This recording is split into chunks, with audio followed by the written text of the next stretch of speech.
Hello guys, तो मैं ले आई हूँ इंडिपेंडेंस डे स्पेशल वीडियो। जैसा कि मैंने आप सभी को प्रॉमिस किया था, तो ये कार्यक्रम जो आप देख पा रहे हैं इस समय, ये नारायण आर्य कन्या पीजी कॉलेज द्वारा आपके सामने प्रस्तुत किया गया है, जिसमें वहाँ की एनसीसी छात्राएं और साथ में विद्यार्थी कॉलेज की छात्राएं भी शामिल हैं।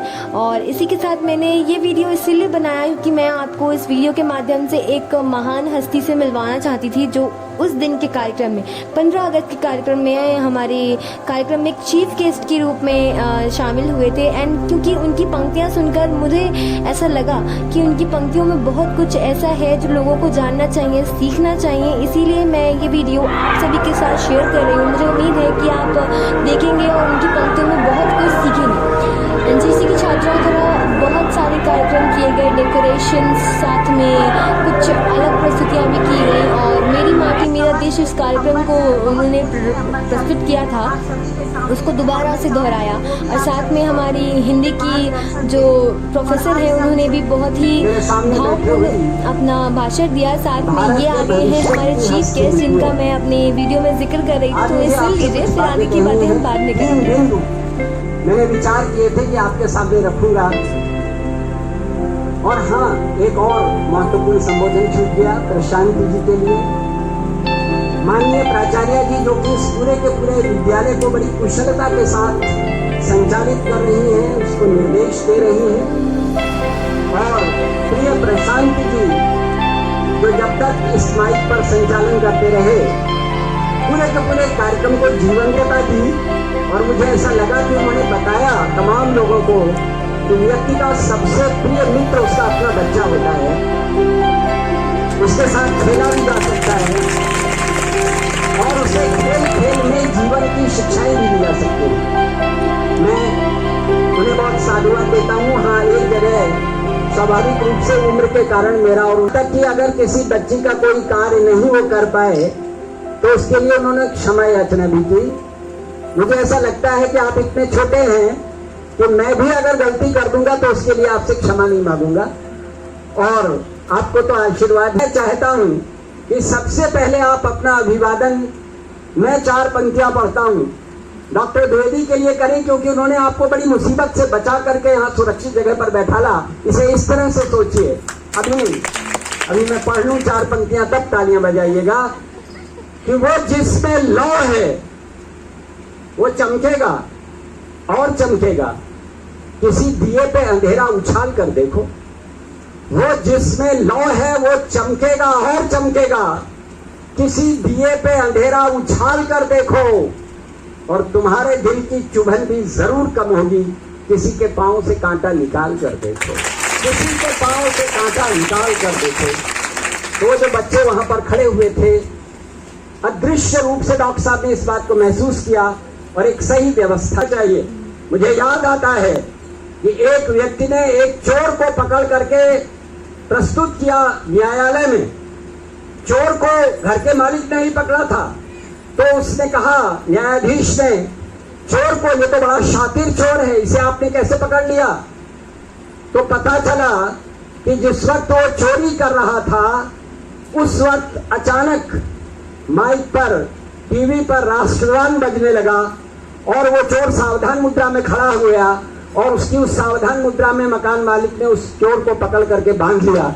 जज ने उस चोर को मुक्त कर दिया और उस मकान मालिक को सजा दी।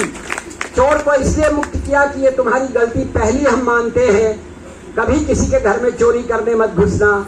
और उसने कहा, इस चोर से सबक सीखो, ये राष्ट्रगान के लिए खड़ा हुआ और तुमने उस समय उसे बांधा, यानी तुम राष्ट्रगान का, समूचे राष्ट्र का अपमान कर रहे थे, इसलिए उस व्यक्ति को सजा मिली।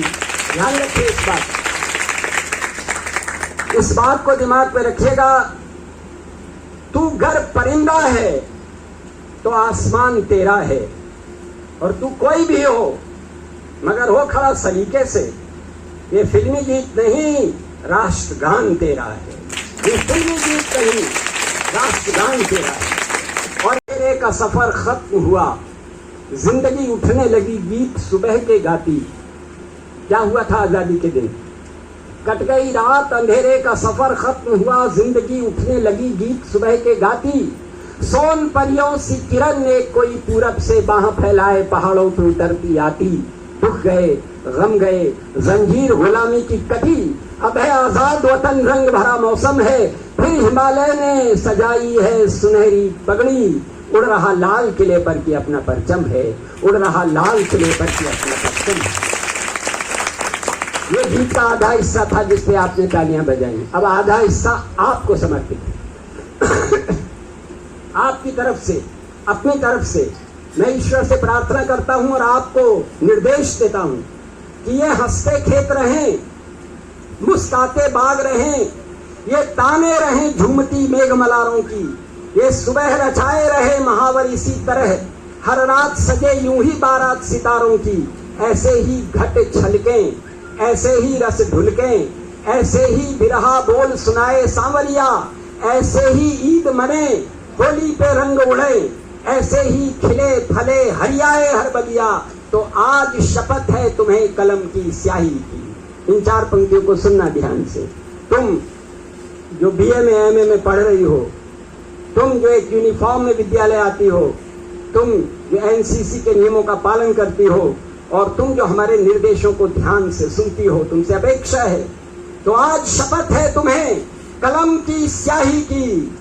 जिस रोज देश पे संकट का बादल छाए, शख्सियत तुम्हारी हो जो खुद आगे बढ़कर अंधे तूफानों की रफ्तार मोड़ आए, अंधे तूफानों की रफ्तार मोड़ आए।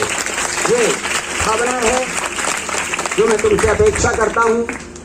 ये पहली बात थी। जो तुम्हें बहुत सर्दी लगे या जब कभी तुम्हें बहुत गर्मी लगे, तो जरा उन लोगों का ध्यान कर लेना जो बहुत भयानक टेम्परेचर में रेगिस्तान में खड़े होकर इस देश की सुरक्षा कर रहे हैं। तुम्हारा हाथ गर्मी को दूर करने के लिए नहीं चलेगा, तुम्हारा हाथ, तुम्हारा व्यक्तित्व अनुशासन का पालन करने को समर्पित हो जाए। तो ऐसे व्यक्तित्वों को ध्यान में रखिए।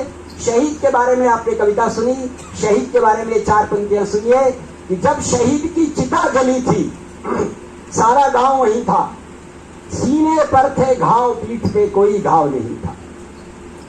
जब शहीद की चिता जली थी, सारा गांव वहीं था, सीने पर थे घाव, पीठ पे कोई घाव नहीं था। एक घाव माथे पर भी था जो अंतिम गोली थी, और जिसे देख करके शहीद की माता ये बोली थी, इसे घाव मत कहो, तिलक हिमगिरी ने लगा दिया। एक घाव माथे पर भी था जो अंतिम गोली थी, जिसे देख करके शहीद की माता ये बोली थी, इसे घाव मत कहो, तिलक हिमगिरी ने लगा दिया है। सोया मेरा लाल किंतु भारत को जगा दिया है, सोया मेरा लाल किंतु भारत को जगा दिया। और अंत में ये 2 बिंदु आदरणीय सुमन जी ने जिसके संदर्भ में बात की, नकारात्मकता तो चारों तरफ है, लेकिन उसके बीच में हमें सकारात्मकता को जगाए रखना है, अपने आप को महसूस कराए रखना है कि इस देश की, जैसा किसी बच्ची ने अपने भाषण में अथवा कविता में कहा था कि वो उस देश की बच्ची है जहां पर झांसी की रानी का नाम इज्जत से लिया जाता है। और आदरणीय ने बतलाया था कि ऐसी भी वीरांगनाएं हुई हैं जिन्होंने अपने पति के मोह को समाप्त करने के लिए अपना बलिदान कर दिया ताकि वो पूर्णता के साथ युद्ध में जा सके।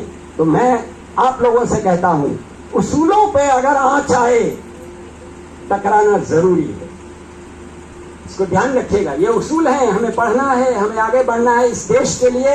क्षुद्रताओं को, आज क्या देश में रोज अखबार पढ़िए, टीवी पढ़िए, तो महसूस होता है 1947 में कैसा परिवेश रहा होगा। इसको बदलना है और इसे आप ही बदल सकते हैं। इसको ध्यान रखिएगा कि उसूलों पे अगर आंच आए, टकराना जरूरी है। जो जिंदा हो तो फिर जिंदा नजर आना जरूरी है। उसूलों पे अगर आंच आए, टकराना जरूरी है। जो जिंदा हो तो फिर जिंदा नजर आना जरूरी है। और उम्रों की तहजीबों को, इसको ध्यान रखना है कि कहां पे नई उम्रों की तहजीबों को इसका ध्यान रखना है, कहां से बच के चलना है, कहां जाना जरूरी है। उसूलों पे अगर आंच आए, टकराना जरूरी है। जो जिंदा हो तो फिर जिंदा नजर आना जरूरी है। और नई उम्रों की तहजीबों को इतना ध्यान रखना है, कहां से रुक के, कहां से बच के चलना है, कहां जाना जरूरी है। और अंतिम 4 पंक्तियां आप सबके आत्मविश्वास को, स्वाभिमान को और भविष्य की लिखावट को आमंत्रित करते हुए कहता हूं कि पूरी दुनिया के सामने पूरे आत्मविश्वास के साथ कहिए कि सूरज, सितारे, चांद मेरे हाथ में रहे जब तक मेरे उसूल मेरे साथ में रहे।